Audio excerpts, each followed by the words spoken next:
हाँ जी, 10th class, welcome again जी।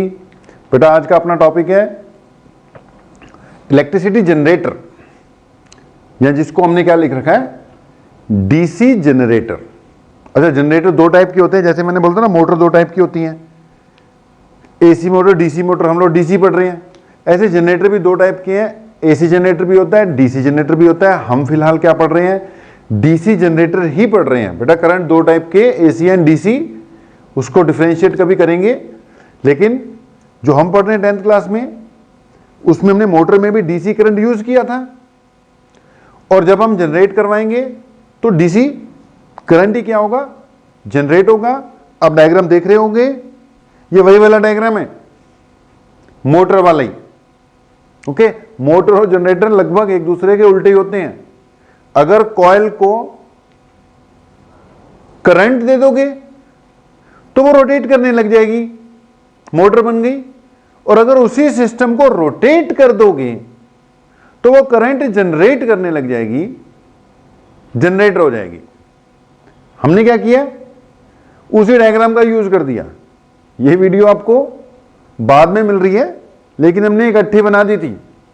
उधर motor बनाई, साथ के साथ ही किसकी बना दी, जनरेटर की भी बना दी, ताकि मुझे डायग्राम दो बार ना बनाना पड़े। चेक कर लो, शर्ट वही है उस दिन वाली, तो उसी दिन बना दी हमने। ठीक है जी। तो अगला टॉपिक डीसी जनरेटर है, ध्यान से सुनना, थोड़ा मुश्किल हो सकता है समझने में।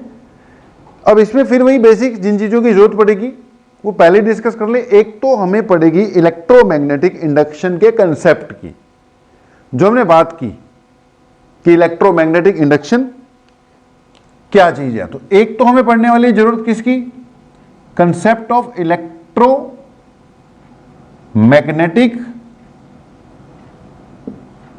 इंडक्शन। अच्छा, इसको डिस्कस किया हमने थोड़ा सा कि इलेक्ट्रोमैग्नेटिक इंडक्शन क्या चीज है, कि जब भी किसी कॉइल के थ्रू मैग्नेटिक फ्लक्स में चेंज आता है, याद करो पिछली बातें, फ्लक्स वगैरह, whenever there is some change in magnetic flux through a coil। पहली बात, कॉइल पता हो गया अब क्या है coil, circular loop, rectangular loop, जैसी मर्जी हो, लूप कंप्लीट होनी चाहिए। खूब सारी इसमें क्या होगी, टर्न्स होगी, कॉइल बन गई। मैग्नेटिक फ्लक्स आपको पता होना चाहिए क्या है। तो अगर किसी कॉइल के थ्रू मैग्नेटिक फ्लक्स में चेंज आ गया, मैग्नेटिक फ्लक्स इंक्रीज हुई या मैग्नेटिक फ्लक्स डिक्रीज हुई, तो उस कॉइल में कुछ करंट अपने आप ही इंड्यूस हो जाएगा। हमने बैटरी नहीं लगानी, हमने तो बस कॉइल लेनी है और कॉइल के थ्रू किसी तरीके से मैग्नेटिक फ्लक्स में चेंज करना है। अच्छा, मैग्नेटिक फ्लक्स क्या थी, कि किसी कॉइल में से कितनी फील्ड लाइंस पास कर रही हैं। अगर फील्ड लाइंस जो पास कर रही हैं उसमें इंक्रीज होता है तो भी फ्लक्स चेंज, डिक्रीज होता है तो भी फ्लक्स चेंज। तो हमारा पॉइंट क्या है इलेक्ट्रोमैग्नेटिक इंडक्शन का, जिसपे ये पूरी जनरेटर का कंसेप्ट बेस्ड है, कि electromagnetic induction is the phenomena, बताया था हमने, in which some current is induced whenever some flux is change through the coil. जब भी किसी कॉइल के थ्रू मैग्नेटिक फ्लक्स में चेंज आएगा तो उसमें कुछ करंट इंड्यूस हो जाएगा। इस फिनोमेना को कहते हैं इलेक्ट्रोमैग्नेटिक इंडक्शन। तो ये क्लियर होना चाहिए। बाकी टॉर्क, कॉइल, ये सब चीजें हमने कर ही ली हुई हैं। फिर से वही बात, बड़ा वाला क्वेश्चन है, बड़ा टाइप। तो बड़े टाइप क्वेश्चन को मैंने बोला था, इस टाइप के डिवाइस टाइप को 5 पॉइंट्स बना लेते हैं, 4-5 पॉइंट बनेंगे। पॉइंट्स में करो तो अटेम्प्ट बढ़िया हो जाएगा। तो इसके पॉइंट्स भी सेम बनाएंगे बेटा, जो मोटर वाले बनाए थे। पहले नंबर पर प्रिंसिपल, दूसरे नंबर पर कंस्ट्रक्शन यानी लेवल्ड डायग्राम। तो प्रिंसिपल, कंस्ट्रक्शन, फिर वर्किंग आ जाएगी। फिर वैसे तो थ्योरी वगैरह को, फार्मूला वगैरह लिखना चाहिए, अब हम आपको 10th लेवल पे कुछ नहीं लिखाएंगे। फिर इसके यूजेस, कोई एडवांटेजेस, कोई डिसएडवांटेजेस, ये भी कर लेंगे। चलो यूजेस तो फिर जनरेटर के हैं ही हैं भाई, इलेक्ट्रिसिटी जनरेट करने के लिए। डीसी जनरेटर आमतौर पे ना, जो आपका जो मोटरसाइकिल स्कूटी वगैरह जितने भी है ना, इनमें जो लाइट नहीं जलती यार, लाइट के लिए इलेक्ट्रिसिटी चाहिए। अब वो इलेक्ट्रिसिटी कहां से आ रही है? बिजली बोर्ड वाले थोड़ी दे रहे हैं। वो जो आपकी स्कूटर मोटरसाइकिल की लाइट, इंडिकेटर, ये सब जलते हैं, तो उसके अंदर क्या लगे हुए हैं? डायनमोज लगे हुए हैं। डायनमोज, डायनमोज को ही, डीसी जनरेटर को डायनमो भी कहते हैं। ओके, डायनमोज लगे हुए हैं। जब आपका गाड़ी चलती है तो उस दौरान उसके अंदर डायनमोज की कॉइल वगैरह रोटेट करती है, पूरा सिस्टम लगा हुआ है जिससे वो इलेक्ट्रिसिटी जनरेट करता रहता है। और बाद साथ में बैटरी लगी होती है, बैटरी उस इलेक्ट्रिसिटी जनरेटर से बैटरी चार्ज होती रहती है और बाद में उस बैटरी का हम क्या कर लेते हैं? यूज कर लेते हैं। तो पूरा सिस्टम होता है यूज, आप बहुत जगह हो रहे हैं। ओके, तो लेट्स स्टार्ट। डायग्राम आपके सामने है, डायग्राम बनाना सीखो। 2 बार 3 बार 4 बार प्रैक्टिस करो, तब जाके डायग्राम बनेगा। मुझसे भी नहीं बन रहा था भाई, मिटा मिटा कर बनाया है मैंने तो। एक ही बार में काम खत्म किया। मैंने मोटर के लिए बनाया था, उसी को क्या कन्वर्ट कर दिया, डीसी जनरेटर की वीडियो भी उस दिन शूट कर दी एक ही बार में। तो डायग्राम की प्रैक्टिस करो, टाइम लगता है इसको बनने में। अब डीसी जनरेटर की वर्किंग स्टार्ट हो गई भाई, पूरा कंसेप्ट। सबसे पहले नंबर पे प्रिंसिपल। अब इसके प्रिंसिपल में क्या लिखना है आपने? जो अभी मैं बोल रहा था कि it is based on the principle of electromagnetic induction. सबसे पहले क्या लिख दो? It is based on the principle of electromagnetic induction which states that based on the principle of electromagnetic induction, which states that whenever some magnetic flux is changed through a coil. किस principal base है generator? कि whenever some magnetic flux is changed through a coil, some current is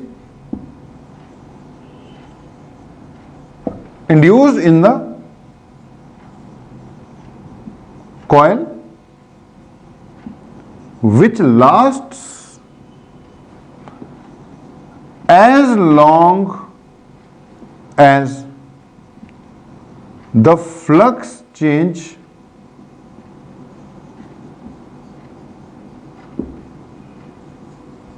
continuous.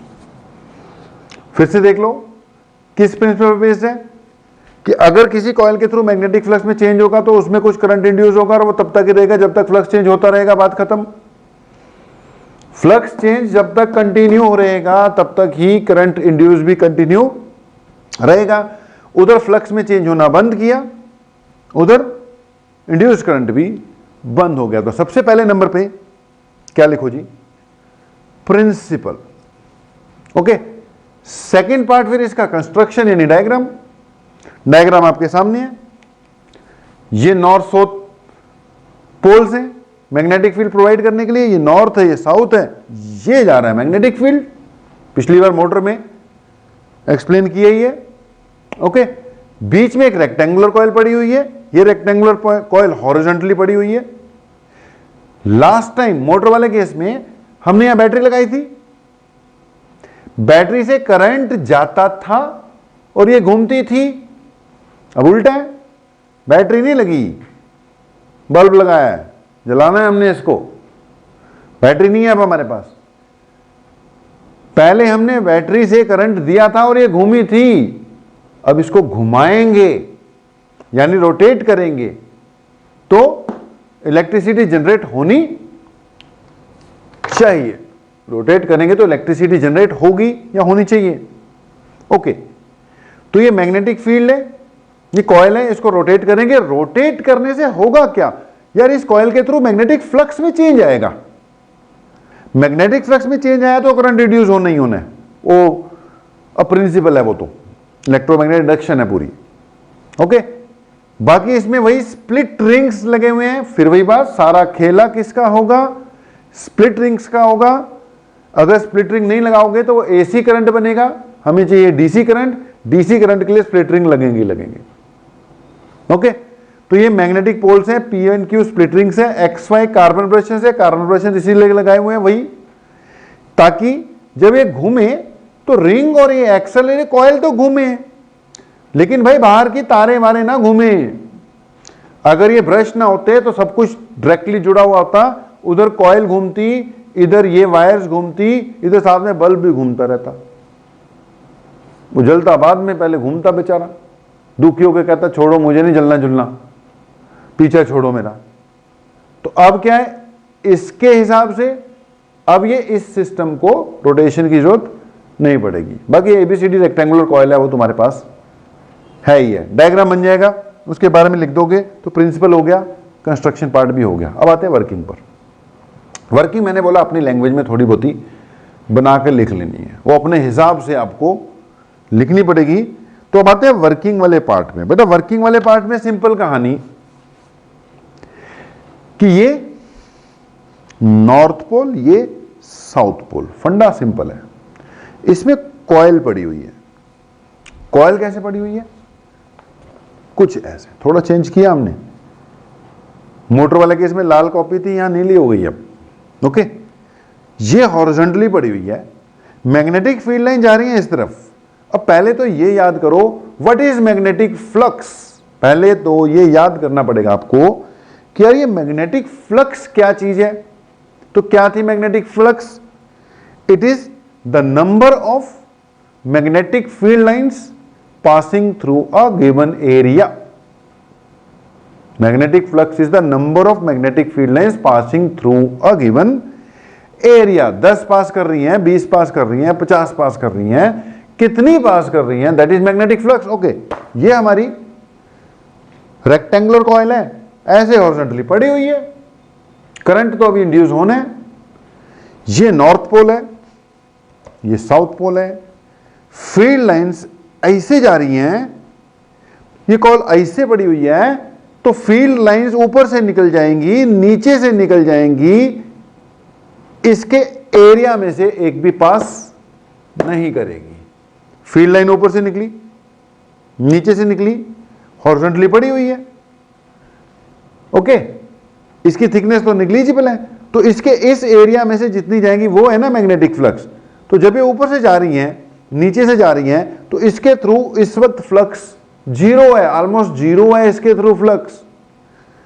अब मैंने क्या किया, इसको rotate किया, coil को क्या किया, रोटेट किया, इसके साथ हैंडल लगाया है, रोटेट करने लग गए इसको।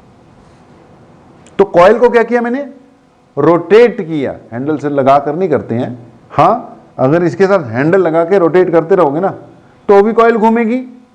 कॉइल अगर घूमेगी तो इसमें फ्लक्स में चेंज आएगा और करंट रिड्यूस होगा। अब एक्चुअली कैसे चेंज आए, पहले चेंज डिस्कस कर ले। तो हम कह रहे थे, वो बात बताते हैं, घुमाने वाली बात भी बताते हैं कि इसके थ्रू फील्ड लाइन ऊपर से जा रही है, नीचे से जा रही है, इसके थ्रू फ्लक्स आई नहीं, जीरो है। लेकिन अगर मैंने इसको वही हैंडल लगाकर इसको रोटेट कर दिया, तो जब मैं इसको रोटेट करूंगा तो अभी मान लो इतनी रोटेट हुई है, इतनी रोटेट हुई है। जैसे ये रोटेट हुई तो फील्ड लाइन तो वही है ना, फील्ड लाइन इसके एरिया को क्रॉस करने लग जाएंगी और सारी फील्ड लाइन इसके एरिया में से निकलने लग जाएंगी, फ्लक्स आ जाएगी कुछ ना कुछ। अभी फ्लक्स जीरो थी, जैसे मैंने रोटेट किया तो फील्ड लाइन इसके एरिया में से पास होनी शुरू हो गई, फ्लक्स इंक्रीज होनी शुरू हो गई, इंक्रीज होनी शुरू हो गई, इंक्रीज होनी शुरू हो गई।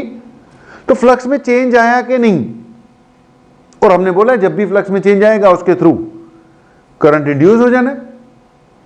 अगली बात, इसको रोटेट कर रहा हूं और रोटेट किया और रोटेट किया और रोटेट किया, तो इसके थ्रू फ्लक्स में फिर से क्या आने लग गई, कमी आने लग गई कि नहीं, फिर फ्लक्स कम हो गई। यानी पहले फ्लक्स इंक्रीज हुई, फिर डिक्रीज हुई, फिर इंक्रीज हुई, फिर डिक्रीज हुई। तो जैसे जैसे घूमेगी, इस वक्त फ्लक्स 0 है, जब मैंने इसे रोटेट कर दिया तो फ्लक्स इंक्रीज हुई, फिर से डिक्रीज हुई, फिर से इंक्रीज हुई, फिर से डिक्रीज हुई। भाई जब तू इसको रोटेट करता होगा ना, रोटेट करते करते इस कॉइल के थ्रू फ्लक्स में चेंजेस आने आने हैं। इस वक्त फ्लक्स, सारी फील्ड लाइन ऊपर से, फ्लक्स 0, जैसे ही रोटेट किया इसके थ्रू फ्लक्स आ गई, फिर गई, फिर आ गई, फिर गई, ये गई आई चलता रहेगा। यानी कॉइल में रोटेशन के कारण फ्लक्स में चेंजेस आएंगे और मैग्नेटिक फ्लक्स में चेंजेस आ गए तो समझ लो प्रिंसिपल ऑफ इलेक्ट्रोमैग्नेटिक इंडक्शन के हिसाब से इसमें करंट इंड्यूस होगा ही होगा। ओके जी, तो इसको रोटेट करो, इसमें करंट इंड्यूस होगा। अगली बात मैं कह रहा था हैंडल लगा के रोटेट कर दो। यार हैंडल लगा के कर सकते हैं तो भी इलेक्ट्रिसिटी जनरेट होगी, लेकिन उसके लिए एक बंदा लगाना पड़ेगा कि जो ऐसे करके मैग्नेट बना दिए, कॉइल बना दी, सब कुछ कर दिया, उसके आगे बंदे की ड्यूटी लगानी पड़ेगी, वो सारा दिन हैंडल घुमाता रहेगा, इलेक्ट्रिसिटी जनरेट होती रहेगी, स्टोर करते रहो, बैटरी चार्ज करो, जो मर्जी करो, तो आपकी ड्यूटी लग जाएगी। अब पॉइंट ये है कि यार बंदा लगा के महंगा पड़ जाएगा, उतनी इलेक्ट्रिसिटी नहीं जनरेट होगी जितना खर्चा उसका हो जाएगा, आमदनी अठन्नी, खर्चा रुपया वाली बात हो जाएगी। तो इसमें करते क्या है कि रोटेशन तो करवानी है, उसके लिए कुछ ना कुछ कंसेप्ट लगवा देते हैं कि जैसे कॉइल है, इसको रोटेट करवाने के लिए नेचुरल एनर्जीज का यूज कर लेते हैं। बड़ी बड़ी सी कॉइल ली और यहां पे जो इसका एक्सल है ना, एक्सल के बाहर बड़े बड़े से फैंस लगा दिए बेटा, फैंस। अब उस फैन को घुमाओ, फैन घूमेगा, उसके साथ एक्सेल घूम जाएगा, कॉइल अपने आप घूमने लग जाएगी। अब फैन को घुमाने के बथेरे तरीके, उस फैन को हवा से घुमा लो, अगर हवा से घूमने लग गया तो वो विंड एनर्जी बन गया। विंड एनर्जी का कंसेप्ट है, विंड एनर्जी में यही है ना, वो विंड मिल्स लगा देते हैं। विंड मिल्स के जो फैंस हैं वो इन डीसी जनरेटर्स के या एसी जनरेटर के एक्सेल से कनेक्टेड होते हैं। ओके, फैन घूमते हैं, हवा आती है, बहुत बढ़िया, वो फैन घूमने लग जाते हैं, एक्सेल घूमने लग जाता है, कॉइल घूमने लग जाती है, इलेक्ट्रिसिटी जनरेट होती रहती है। तो ऐसे एरिया जहां पे हवा बहुत आती है वहां पे विंड मिल लगा देनी चाहिए। उसके अलावा इसके फैन को घुमाने का एक तरीका है, वो डैम बनाकर पानी इकट्ठा कर लेते हैं।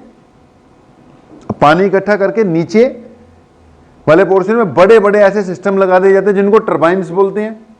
अब ऐसे सिस्टम लगाकर इनके फैन सेट कर दिए जाते हैं, ऊपर से पानी गिराते हैं पंखों पर, ऊपर से पानी गिरता रहता है, ये फैन घूमते रहते हैं, अंदर कॉइल घूमती रहती है, इलेक्ट्रिसिटी जनरेट होती रहती है। ये हाइडल एनर्जी हो गई, हाइडल पावर स्टेशन हो गया।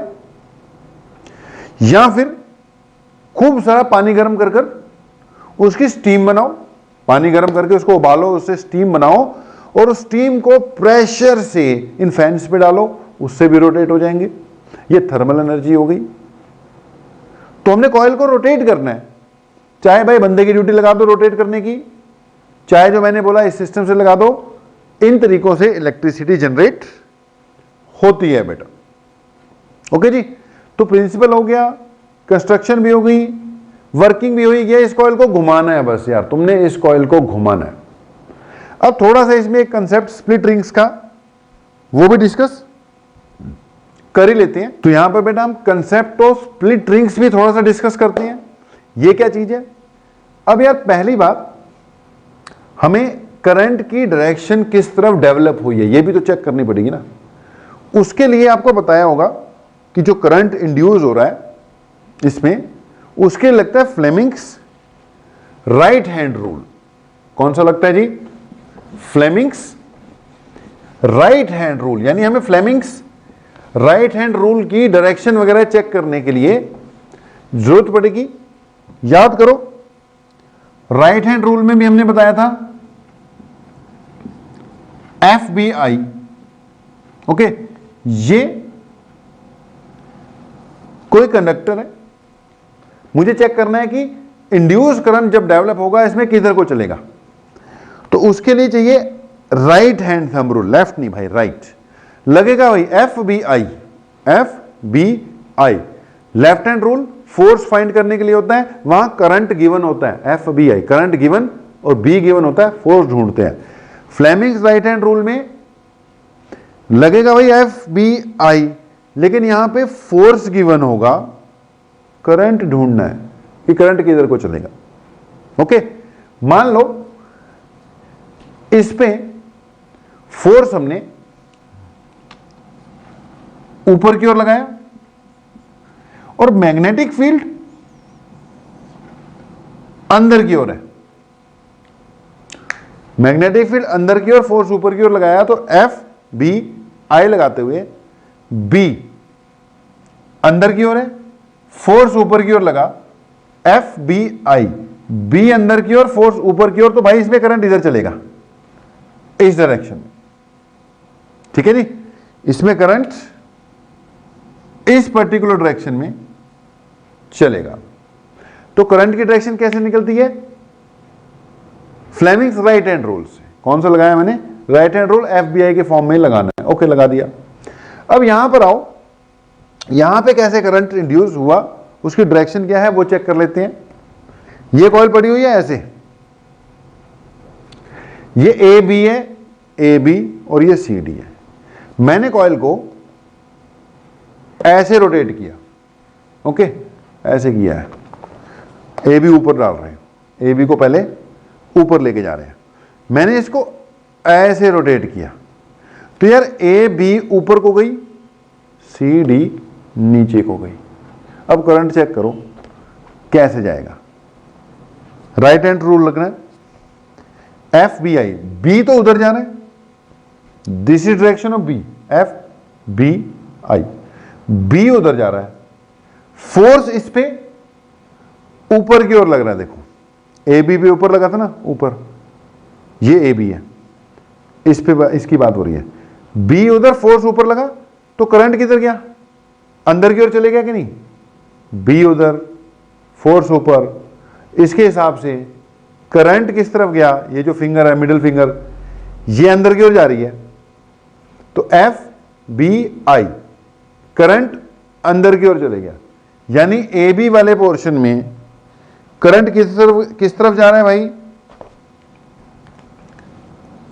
अंदर की ओर। ओके, ऐसे ही अब ए बी में अंदर की ओर जा रहा था, सी डी पे इसको फोर्स ऊपर लगा था, तो सी डी को नीचे लगा था ना। अगर इसको ऊपर की ओर लगेगा भाई, सी डी को नीचे लग रहा होगा, नीचे की ओर, तो एफ बी आई, बी उधर, इस पे फोर्स लग रहा था नीचे की ओर, बी उधर, इस पे फोर्स नीचे की ओर, तो ये करंट आपकी तरफ आ गया, यानी ये करंट इस तरफ जाएगा। दैट मीन्स ये क्या हो गई? डायरेक्शन ऑफ करंट हो गई। ओके जी, अब बेटा करंट इस तरफ जा रहा है, मतलब इस एंड पे पॉजिटिव डेवलप हुआ है, करंट अंदर की ओर गया, मतलब इस एंड पे पॉजिटिव डेवलप हुआ है, और इस एंड पे नेगेटिव, क्योंकि पॉजिटिव से आवाज जाता है, नेगेटिव की तरफ आता है। तो यहां पॉजिटिव डेवलप हुआ या नेगेटिव डेवलप हुआ, ऐसे कर कर इसके थ्रू करंट चल पड़ा। ओके, अब अगली बात सुनना, अगली बात ये है सबसे इंपॉर्टेंट, कि जब ये आधी पलटी खा जाएगी आपकी कॉइल, ए बी पे फोर्स ऊपर लगा था, तभी यहां पॉजिटिव अंदर की ओर जा रहा है, सी डी पे नीचे लगा था, नेगेटिव आ रहा है। लेकिन जब ये हाफ पलट गई, तो ए बी उधर चले गई, ए बी उधर गई, तो उस पे अब फोर्स नीचे लगेगा, नीचे लगेगा यानी करंट उल्टा चलना चाहिए, इससे करंट उल्ट जाएगा। जो पहले पॉजिटिव था, अगर ए बी उधर चले गई, तो ए बी के क्रॉस नेगेटिव डेवलप हो जाएगा, सी डी इधर आ गई, तो इसके क्रॉस पॉजिटिव डेवलप हो जाएगा, तो गड़बड़ हो जाएगी। लेकिन हमने क्या कर रखा है, गड़बड़ कुछ नहीं होगी, हमने ये जो बाहर वाला बल्ब है ना, ये ब्रश के साथ कनेक्ट कर रखा है, डायरेक्ट कॉइल के साथ कनेक्ट ही नहीं किया हुआ, ये ब्रश के साथ कनेक्ट किया हुआ है, डायरेक्ट कॉइल के साथ कनेक्ट किया ही नहीं हुआ। कॉइल के साथ कौन कनेक्टेड है? कॉइल के साथ तो ये रिंग कनेक्टेड है। ओके, कॉइल के साथ तो रिंग कनेक्टेड है ना। हमने जो बल्ब को किसके साथ कनेक्ट किया? ब्रश के साथ। अब होगा क्या, ये रिंग उधर चले जाएगा। जब ये उधर जाएगी ए बी के अक्रॉस नेगेटिव हो जाएगा, सी डी के अक्रॉस पॉजिटिव हो जाएगा, लेकिन ये एंड हमेशा पॉजिटिव ही रहेगा, वो एंड हमेशा नेगेटिव। जब ए बी उधर जाती है तो नेगेटिव करंट देती है, इधर आ जाती है तो पॉजिटिव करंट देती है। लेकिन हमारे बल्ब को कोई फर्क नहीं पड़ेगा, जब ये ए बी इधर है तो पॉजिटिव एंड यहां से कनेक्टेड है, जब सी डी इधर आएगी उसका पॉजिटिव यहां से कनेक्टेड हो जाएगा। यानी यहां पे भी सारा रोल किसका है जी? स्प्लिट रिंग्स का ही है। इसकी वर्किंग में भी सारा रोल किसका रहेगा? स्प्लिट रिंग्स का ही रहेगा। तो थोड़ा सा समझो, डायग्राम वायग्राम बनाओ, बढ़िया से करो, प्रिंसिपल लिखो, कंस्ट्रक्शन यानी डायग्राम बनाओ, लेबलिंग कर दो, वर्किंग अपनी लैंग्वेज में बनानी पड़ेगी। ओके, यूजेज इसके हमने बता ही दिए। अब इलेक्ट्रिसिटी जनरेट करने के लिए इनके यूजेस तो होती ही हैं। थ्योरी वाला पार्ट हमने छोड़ा, स्किप किया, उसमें कोई ज्यादा फार्मूले वगैरह आपको करने की जरूरत नहीं है, 12th क्लास में आओगे तब करा देंगे। तो करो बेटा इसको बढ़िया से, और सबसे इंपॉर्टेंट इसमें डायग्राम का बनाना है बेटा। तो डायग्राम वायग्राम बना के अच्छे से इनको करो। तो ये थी आपकी जनरेटर। तो मोटर भी हमने कर ली, जनरेटर भी कर ली, बाकी चीजें फिर नेक्स्ट क्लास में करते हैं।